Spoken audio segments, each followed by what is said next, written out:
बिस्मिल्लाहिर्रहमानिर्रहीम।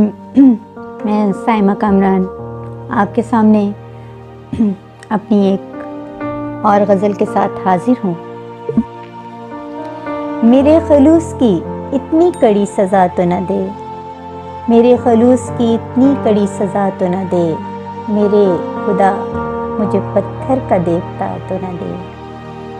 वो जा रहा है नए अज़्म की मुसाफत पर, वो जा रहा है नए अज़्म की मुसाफत पर, उसे गुज़िश्ता मरासिम का वास्ता तो न दे। मैं उसको और हवालों से सोचती हूँ अभी, मैं उसको और हवालों से सोचती हूँ अभी, मेरी नज़र को ज़माने का ज़ाविया तो न दे।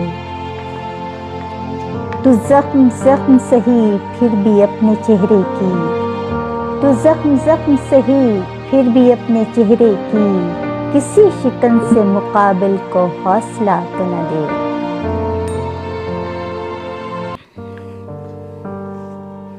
हर एक रोज़ बदलते हुए रवैये से,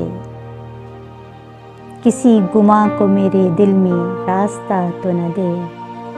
मैं चाहती हूँ मोहब्बत की आजमाइश में, वो गर दुआ नहीं देता तो बद्दुआ तो न दे। बहुत शुक्रिया।